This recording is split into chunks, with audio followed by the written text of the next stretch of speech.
Welcome, welcome, welcome. Welcome to Crashes and Taxes, everyone.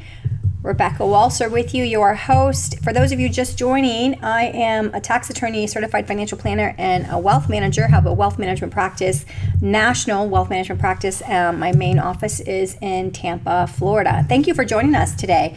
We want to do a topic today. It's a little bit off topic. It's more psychological, but something I recently joined CBS to talk about, and I wanted to share it with you on our podcast, and that is, what do you do in a situation of financial stress or circumstances of financial stress? Perhaps you're super prepared with what you're doing financially and you've been unexpectedly laid off because of the coronavirus. Or perhaps you're still employed, your job is fine, but you have several friends who've been affected and they're very stressed out, and you feel guilty, almost like, survivor guilt, that you still have your job and they have been so severely impacted.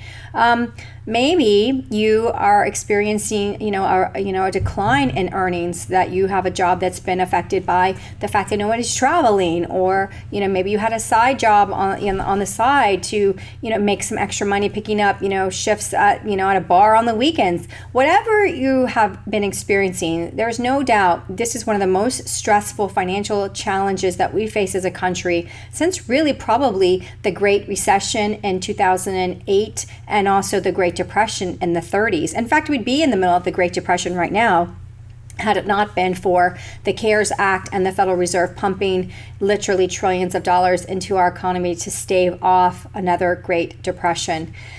And so what can you do in the circumstance of dealing with all of this? The first thing I want you to understand is that your financial stress immediately turns into physical stress. What I mean by that is the stress impact and the increased cortisone levels and the increased, adrenaline levels actually impacts your physical being.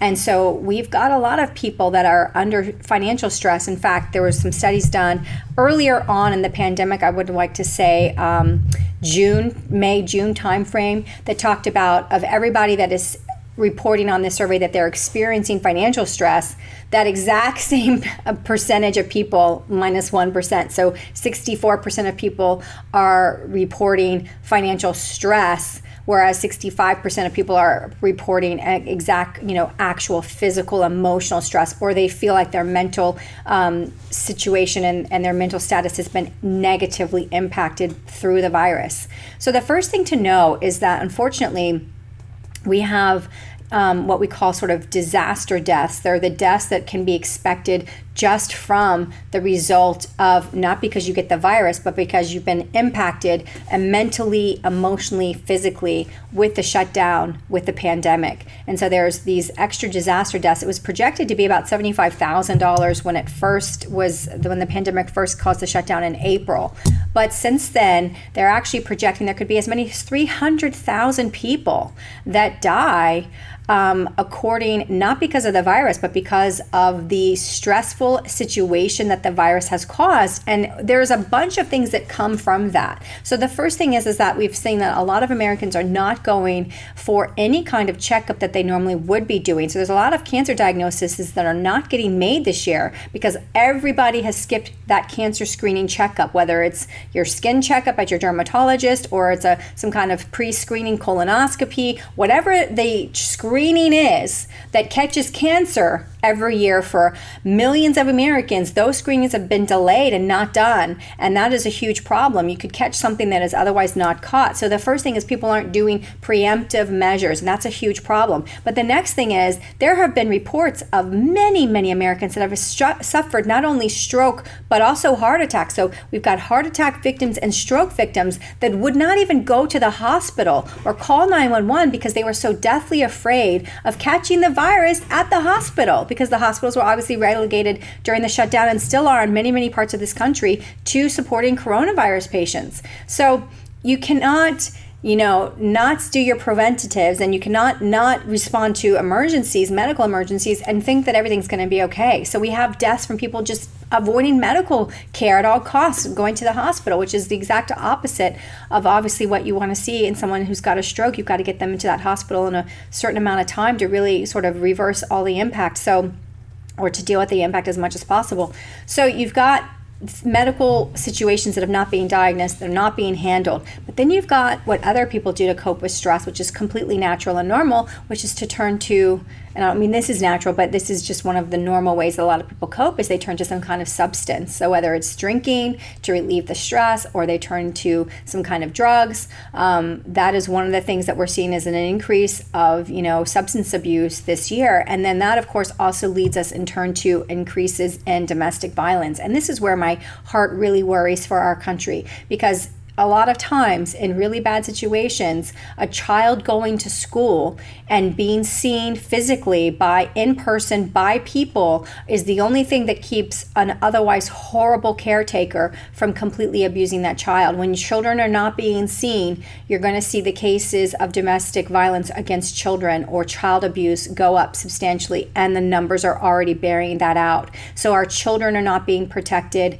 and obviously domestic violence between marital partners or just partners is also going up. So these are all the extra impacts that we get in a shutdown, a pandemic, above and beyond the pandemic itself, not to mention the economic impact of our country still remaining in a shutdown state in many, many parts of the country. So what can one do to combat and sort of deal with this financial stress that so many Americans are feeling, but in a very healthy way? And the first thing to do is to get what I call a bridge financial plan. So if you, for some reason, many Americans do not have money saved, that's usually not the people listening to this podcast, but if you're going to share it with somebody and say, hey, listen to this podcast, it's got some great advice on how to get through, the first thing you want to do is come up with a financial bridge that will get you through to the new normal, whatever that will look like. And what that means is we want to identify resources that we know we have, and then we want to identify all other forms of resources. Do you know that there's so many government programs out there that help people that they have no idea even exist? So you want to make sure that you really take it upon yourself to find out, besides PPE, which obviously has been, we need to get more funding if we're going to have PPP go on. Besides PPEP and unemployment, what other resources might exist in your local community? Lots of communities have funds that will help you get through and bridge this gap of time. Once we identify all the resources, then we really need to come up with a plan of what is reasonable. What can we afford for shelter and what can we afford for food? You will be surprised that once you take care of your basic survival needs of food and shelter for yourself and your family, that the stress will come down a notch. And that might mean something that's very painful. It might mean, hey, I don't have a job, we don't have any money for rent, unemployment's not going to cover it. Let's move out and move in with my family temporarily for the next 6 months until we figure out what this heck is going on here. I'm not suggesting to ditch your rent, but let's be realistic. If you're only getting so much on unemployment and you have to cover your shelter, which is a substantial amount of that, and pay for food for an entire month, perhaps the rent cannot be made anymore, and we have to make a decision that will allow us to meet our shelter and food need while living within our new financial means brought on by the pandemic. So the first thing is to get that financial bridge plan of action in place where it's very clear that now we're able to get through and basically survive. And once we see that is where we're at and we're surviving, now we can start to look at, okay, what is the new normal? If you've been laid off, perhaps it's time to really buckle down and say, all right, what kind of money can I make in what kind of capacity until things get back to normal? Perhaps you pick up, becoming an Uber Eats driver, because that demand has shot up immensely because people aren't leaving their houses. So there's job openings in sectors that are trying to deal with the demand that people now have living and being remote. For those of you that are still in, and this country, is diversified. In Florida, we're pretty much completely reopened, including Disney World, whereas you can see California Disneyland is completely shut, and Disney's complaining about it, and so are their employees, and so is the whole of all of the West Coast, I think. People want Disneyland open, but Governor Newsom is just handling things completely differently than Governor DeSantis in Florida. So the question is, relieve the stress by getting your basic needs met. Once those are met and you can relieve the stress from that, then let's look at what is the plan to get through the rest of the time. Maybe that includes finding where a job opportunity is, where an opportunity is to make some money, and you pick that up and you start doing that.